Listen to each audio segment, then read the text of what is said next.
hate being fat. Good morning. Welcome to the vlog. Keep going? Yeah, it's going.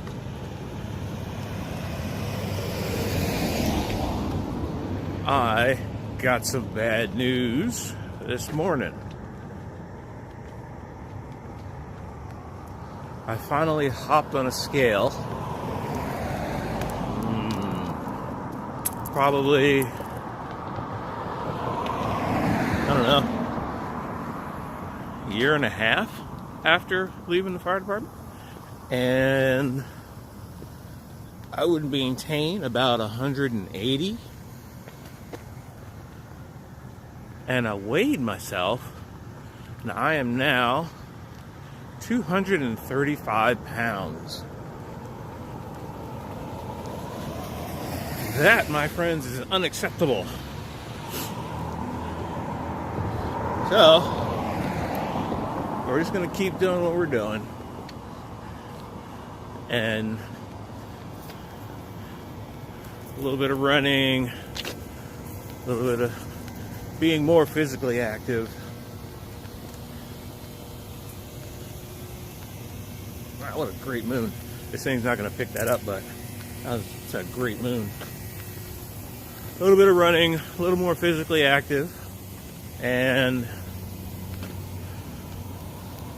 less eating. As soon as I sat down to learn how to do photography for that year, I don't know, I guess I stopped working out, and the last nail in the coffin was working for Uber and Lyft, because sitting on your butt for 12 hours a day, that's perfectly healthy, right? So, on that note, I quit. I no longer work for Uber and Lyft. I can't justify giving up 12 hours of my day for someone else's dream. It's a great dream. Uber has an awesome story. But you know what? Can't do it. So we're going cold turkey.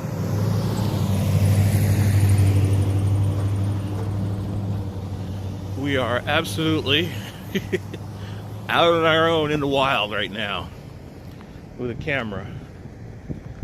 I put a bunch of ads up and see where it goes. I got all my equipment. I've had all my practice. Well, you never get enough practice. Really, that's what it is. If you want to be a photographer in any discipline, really what it comes down to is practice, practice, practice. Know your equipment. Know your potentials.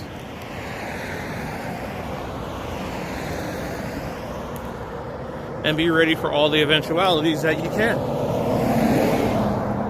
That's really what it comes down to. Really what it comes down to. Hold on, let me check, see if this thing's still recording. I love my Osmo. I love my Osmo.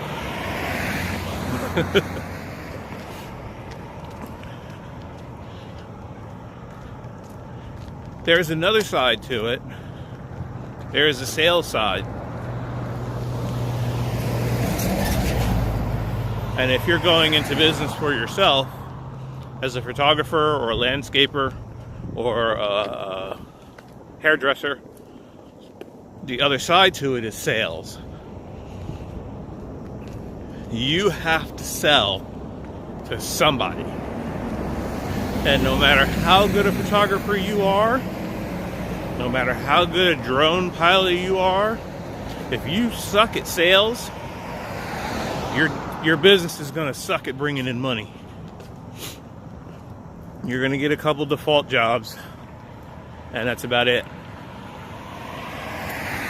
Whew. Wonder how many feet this is. I had to check the compass. This is a pretty good elevation. Oh, the Christmas lights in the desert.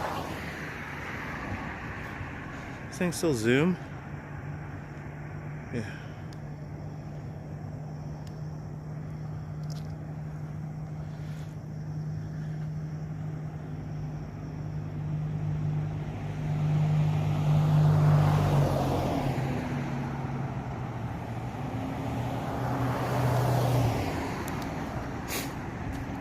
So, on that note,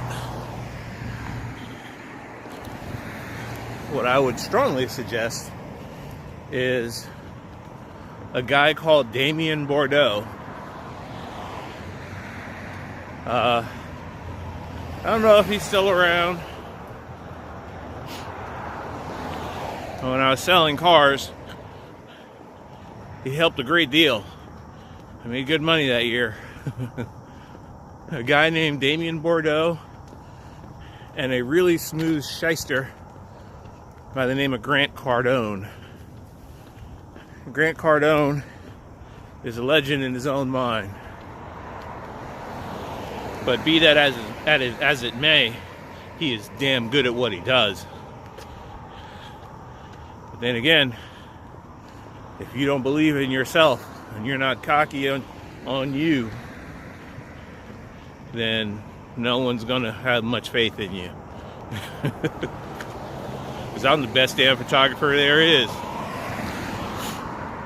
Hiring anybody else is just gonna screw your life up, right? Right. And that's directly from the Grant Cardone School of Cockiness.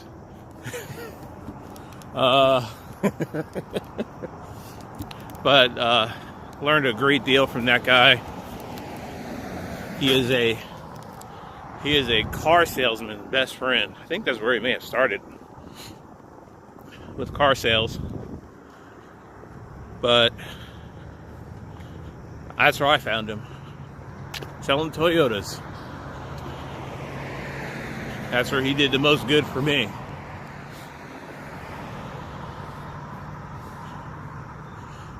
You know what I'm thinking of doing? Churches.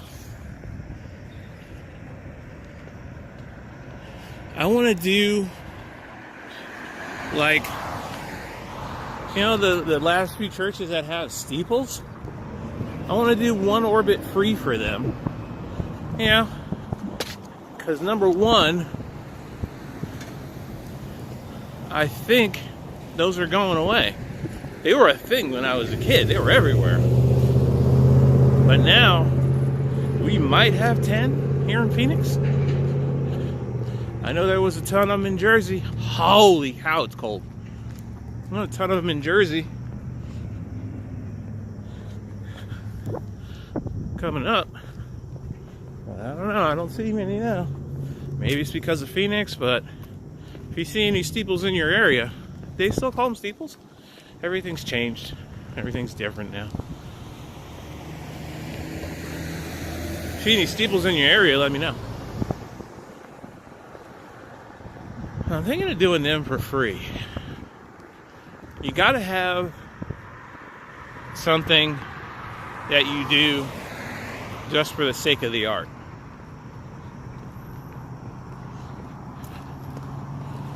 And I have 4 or 5 of them.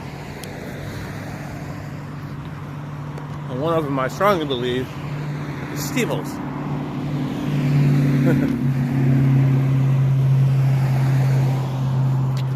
Okay. Oop. Comes the car.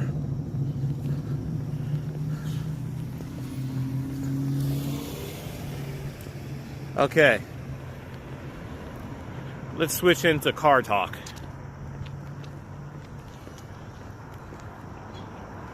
I am a car guy, and that kind of goes without saying. But we have a problem in the car community. Why? I'm gonna run across. I need to be on the other side. We have a problem in the car community. Somebody play some sad music. And that problem is Chrysler.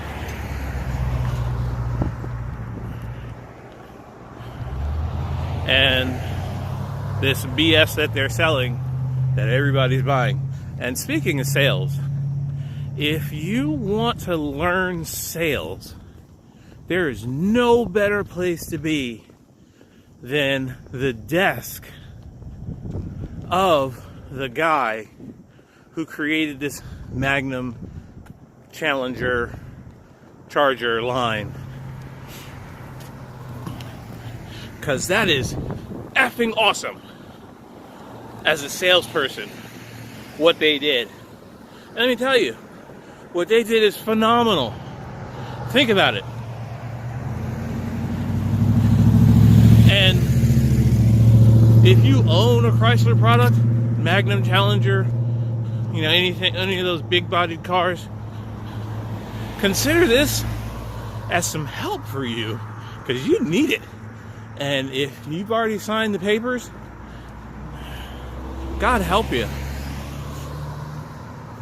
So the sales team at Chrysler got together and they said, hey, here's what we're going to do.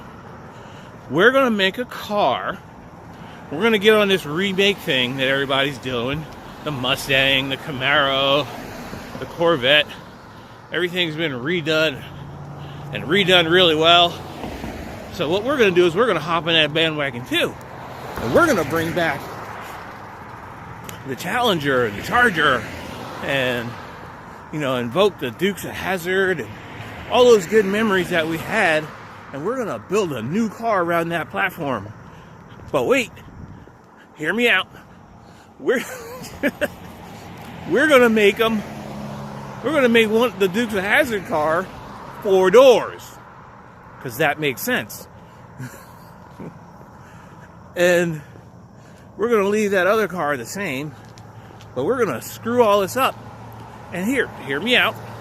What we're going to do is we're going to make the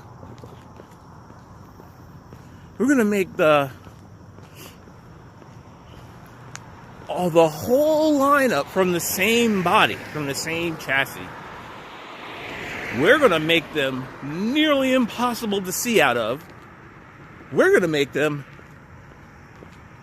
5,000 plus pounds, 1,800 kilos to you guys over the pond there, with a tank of gas, 4 people in it, maybe a few bits and pieces of your own personal possessions in this vehicle. We're going to make this over 5,000 pounds of lead. And hear me out, because it keeps getting better. Okay, sales team, you ready for this? This is what we're going to do next. We're going to make these cars. We're going to make these cars 1/4 of a second slower than their counterparts from the 60s. Yeah, that's what we're going to do. But here, did you hear me out? We're going to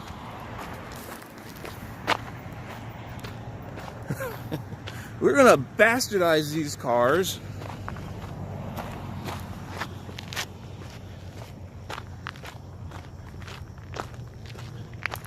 and glorify them and put giant motors in them that don't make a difference.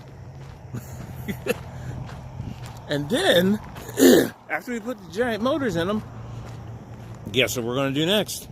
We're going to make them run at 9 miles a gallon. Let me hear that again. 9 miles a gallon. Oh, hold on. There's more, sales team.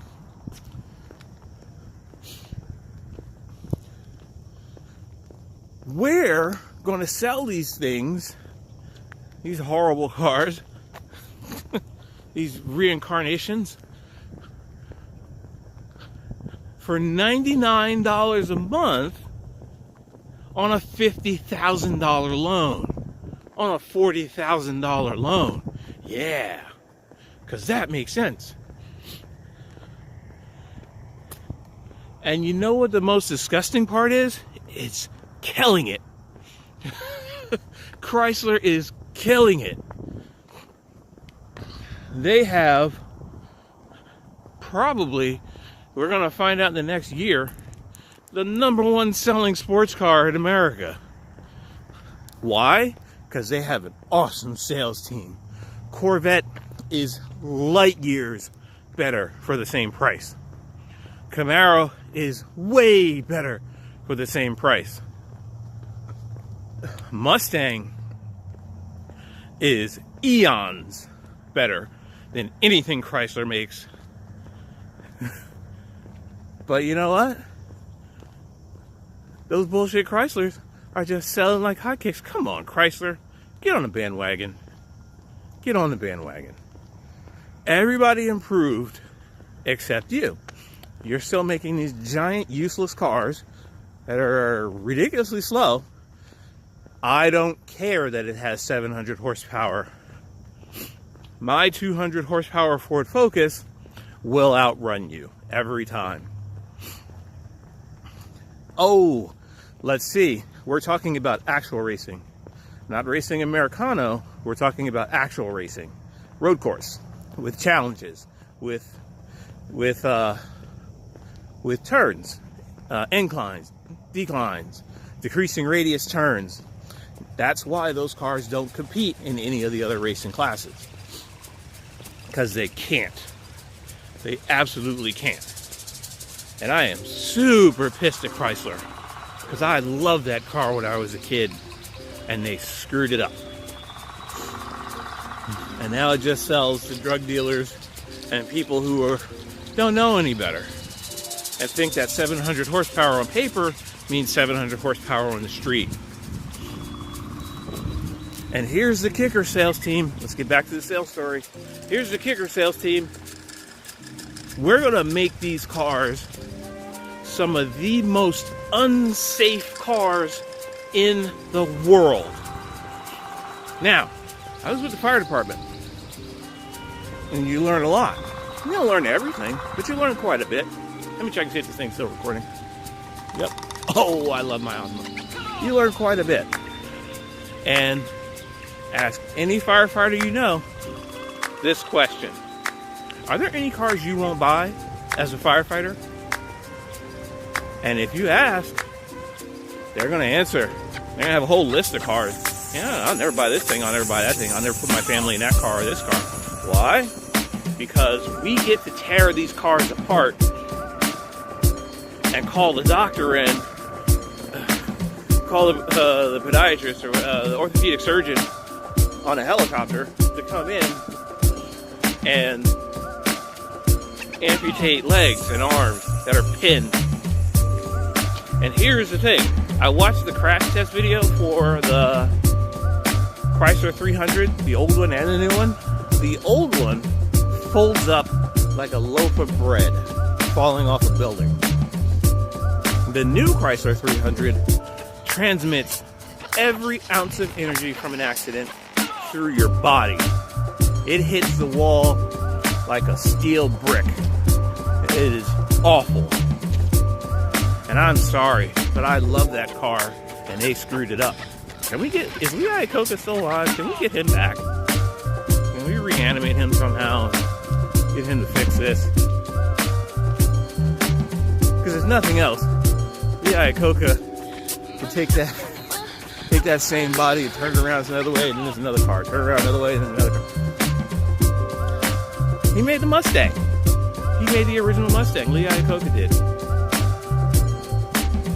Holy cow. And of course the younger folks are eating it up. The affluents. You know, when I was working for Uber and Lyft, they love to get picked up in a Chrysler 300. But if you're working Uber and Lyft and you're getting the same 90 cents a mile that I was getting, maybe $1.15, That doesn't matter when you're getting 9 miles a gallon. If you do the math, and an Uber shift is, I don't know, anywhere from 150 to 210 miles a shift. I don't know. Math doesn't work out. Maybe with $99 a month it does. I don't know. Ugh. So, that being said, that car has to go through some reiterations, and I mean that sincerely. Love the car. You guys got to fix that. If you're listening, Chrysler, we love you. But you got to fix that. Okay. 5,000 pounds is unacceptable. A car that is definitely going to amputate your lower limbs, especially that gas pedal foot. That right foot, that's gone. If you watch the crash test videos for those cars, there's something about that floorboard on that side that pins your legs in pretty good. I would never,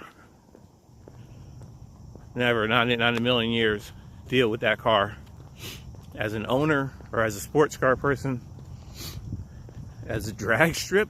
And I'm a road course guy, all right? So we give drag strip guys the highest level of shit all the time. We really do. We roast them all the time. And they love it, they really do. Because they know that the road course guys are the real deal. And the drag strip is for guys who are scared to run road course. Gotcha. Come on, bring it on, drag strip. I'm ready for you. Ooh, I gotta push the pedal down. How hard is that? Just kidding. Love you, drag strip guys. I really do. I use a drag strip all the time to test and tune. It's the best place to do it. So,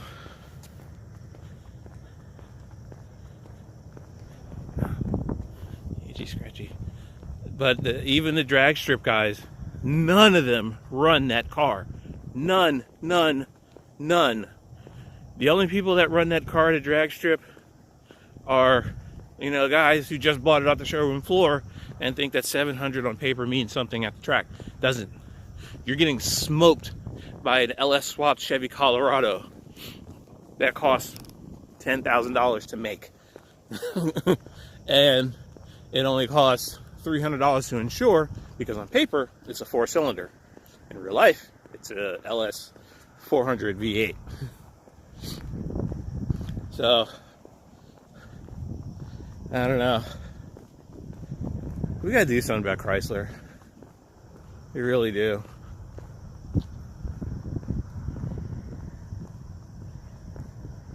Can I go on for a while? I'm sorry, I get passionate about cars. I really do. And by the way, that's what we're doing with our channel. Is we're going to do some car interviews, some car videos, racing coverage, this, that, and the other thing, and see where it goes. And I am going to. I look forward to the chance of sitting down with some of these Chrysler guys and figuring out why. Why would you bother? It doesn't make a whole lot of sense. But then again, I'm more Spock than I am Kirk. So something like that wouldn't make sense to me. Morning. It is early and cold. So I'm more Spock than I am Kirk. I wonder how many calories I'm burning. I'm probably burning more calories running my mouth than anything else. Ooh, what's that? Ooh. Cool Camry. And see, that's, I don't know. For me, that would be if someone gave me $50,000, like you would need to buy a Charger or Challenger, SRT, whatever it is. I would take 30,000 of that deposit it somewhere smart, and then the rest I would buy a body. That's a good question. What would Mike do with $50,000? All right. First up, $30,000 gets invested in something. Don't know what, but definitely not in a car.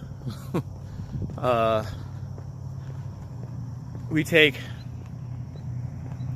I don't know, $3,000. Now see, here's the rules. I'm an autocross guy, so for me, I'm more interested in handling, more interested in braking, more interested in burst power and good RPM. Not super high, but good enough RPM. And more than anything, I am interested in reciprocating weight, unsprung weight, and overall curb weight. Lightweight wheels, lightweight rotors. Everything spinning has to be lightweight. Balanced tires.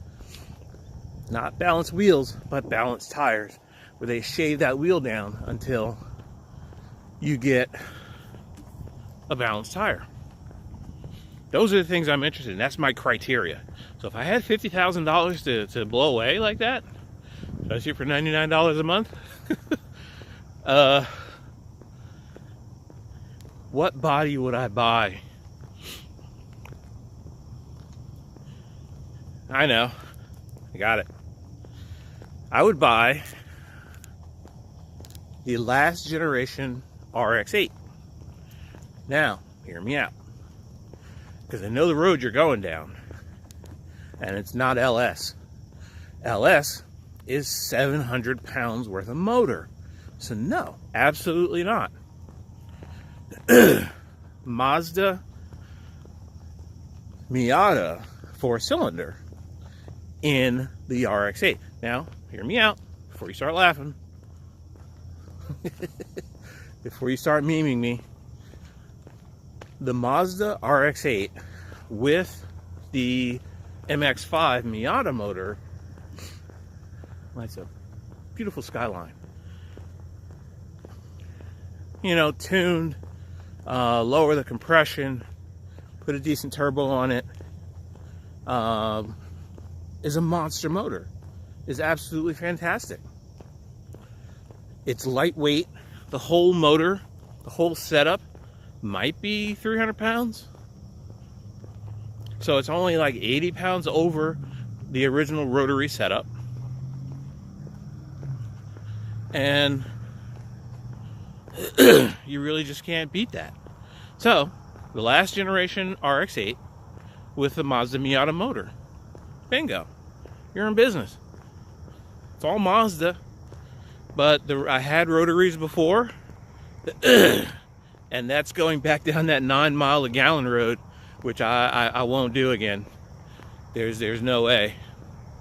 But with $20,000 to spend, I would put $8,000 into the motor. I'd put $5,000, $6,000 into the suspension, steering, good coilovers, lightweight wheels, and just easy. And then the rest, I'd buy tires. The absolute rest of it would go to tires and extra turbos and little bits and pieces. And I would have a $20,000 car, a 4-cylinder, $20,000 car that will annihilate anything Chrysler makes, except the Dodge Dart. The Dodge Dart is a badass little car. It doesn't deserve the Dodge Dart name, don't get me wrong, but it's a badass little car. I think. Definitely a Civic killer. It's prettier than a Civic. Much prettier than a Civic. And my mom had a Dodge Dart. So maybe I'm a little sentimental, okay? You got me. You happy now?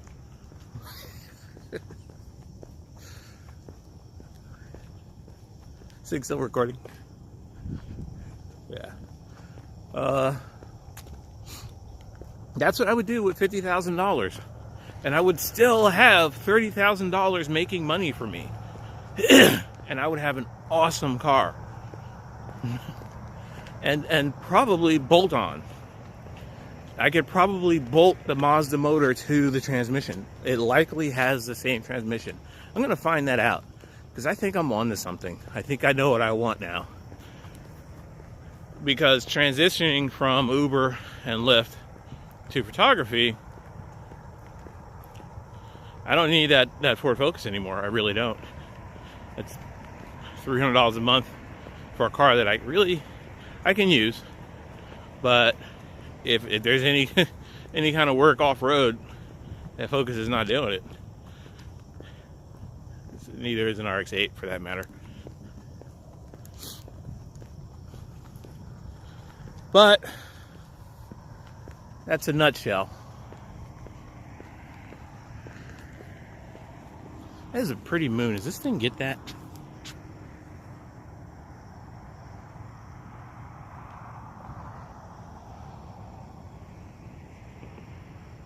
Wow, it gets it a little bit. Whoa. A little bit. Wow, you can see the pixels. That's crazy.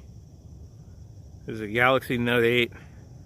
It's dark out here, but you can actually pick it up a little bit.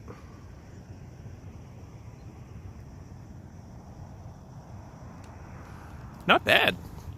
Galaxy Note 8 struggles. That telephoto struggles like crazy, but not bad for a cell phone. But you can see the pixels. You can see the little square pixels in there. All right, back to cars. So that's what I would do. But really the question is, what would Jesus do? If I gave him $50,000 and set him loose, what car would he get? Here's your question for the day. What would Jesus race? All right. It's time for me to get my fat butt home. I got work to do. Am I gonna do any filming today? I don't know. Maybe. I need to...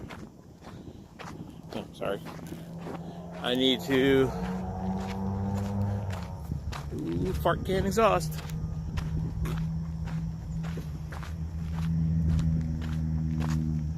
No.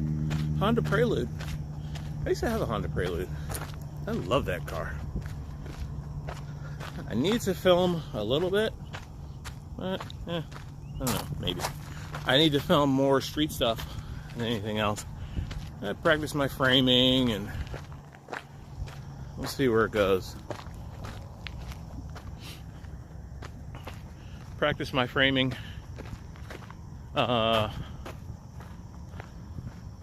What else do I want to do? I want to work on, probably work on some color today. Try some color palettes. I don't know, do something interesting. Got a ton of emails to send. So, with that, say I love you guys. We'll talk to you soon.